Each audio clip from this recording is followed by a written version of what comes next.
this is where we really fall down on our faces. We have to recognize that our culture promotes unhealthy lifestyles as cool and sexy. We can't say to our children that getting high on pot is wrong, but Dada getting hammered at the pub every Friday night is okay. In her book, Kids Are Worth It, Barbara Colarosa outlines the vital distinction between obedience and discipline. An obedient person or child will do what they are told and refrain from what they are prohibited against, but only so far as they think they will get caught. Why is beer okay and pot isn't? Because it's the law. But we break little laws all the time. We speed. So if I'm not going to get caught, and even if I were, it's not that big a deal, why don't I smoke that joint? A self-disciplined person will obey the ethical tenets of their heart based on no outside factor. The question at the center of this debate is, why is taking mood-altering substances wrong? I get the impression that many people think it's only wrong because of the danger of addiction and all the negative effects it will have. Our culture seems to bear this out. The severity of our prohibitions against drugs are in proportion to the severity of their effects on one's short-term health and to their addictive properties. But is this really why drugs are wrong? I go back to Kant whenever I'm in a moral quandary. It's tough to put your finger on it, but I think that the maxim employed when we drink or take drugs would be that I shall freely choose to give up my will to something over which I have no control. All drugs alter your perception, your thinking, and therefore your actions to some degree. That's why they're called mind-altering substances. Your initial choice to take the drugs limits your control over your choices from there on in, and those limits are, by definition, beyond your full control. Kant's categorical imperative asks us to examine whether this maxim would stand up as universal law. No, it would not.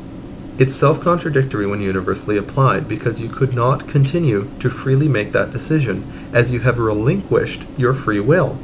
The maxim of this action is the same one that would enable us to enter cults which seek to control our will.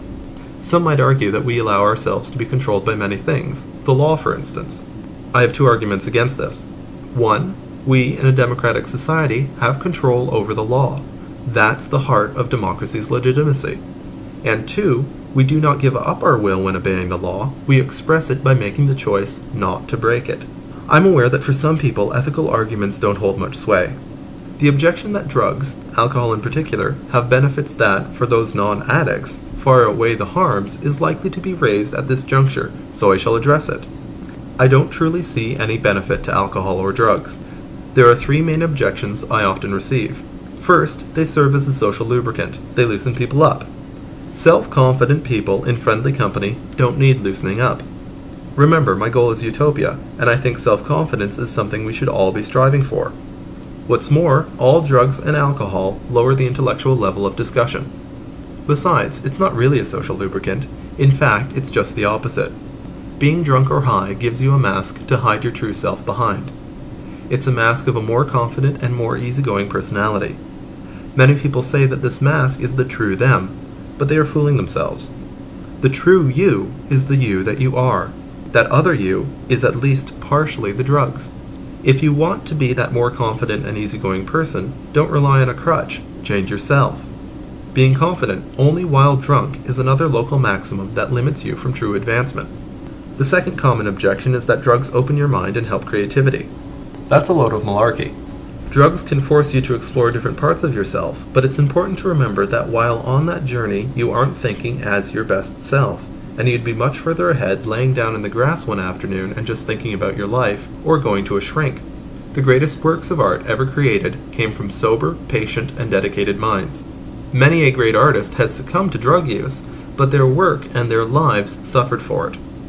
The works produced while under the influence may be fascinating and seem brilliant, but most of it is really junk, and those few great exceptions were created by people possessed of such extraordinary talent that no film of drug haze could block it out completely. When I look at or read a work created by someone while high, I always wonder just how much better it could have been had they been sober. If you want an example of that, read Jack Kerouac, a great American writer whose potential never even came close to being realized. Third, people argue in favor of the pure sense enjoyment of a fine wine or beer. I respond to this argument with a question. If you'd never had that port that you so cherish, would you be walking around with a port-shaped hole in your heart? My favorite food is dried figs. I didn't try them till I was 20 years old. Before that, my favorite food was bananas. There was nothing lacking in my admiration of bananas. Had I never tried a fig, I wouldn't be unhappy or unfulfilled with bananas. What's more, I live in Canada and have never had a fresh fig. I can only imagine that they're great, and I hope to someday try one when I visit Europe, but knowing that they are probably better than my dried figs doesn't bother me. I don't miss the fresh fig I've never eaten. If you'd never enjoyed a fine port, you could just as easily become a connoisseur of rare cheeses without risking the harms that alcohol causes. To put it another way, I'm sure heroin feels great, but I don't mind not trying it. I'm sure this video will get many negative comments. People dislike nothing more than being asked to give up what they enjoy. But to quiet some of my critics, let me re-emphasize a few of my points. The solution to substance abuse is a three-pronged approach: harm reduction, widespread high-quality treatment, and social prohibition. I don't want any drug to be made illegal until the balance of criminality versus public harm is outweighed, as in, so few people are using such and such a substance that the underground market would be small and manageable. I'm not calling for the legalization of any currently illegal drugs, only for the decriminalization of marijuana. And I'm not asking anyone to do what I wouldn't do myself. I'm not a drinker. I've tried it and I liked it, but I won't do it.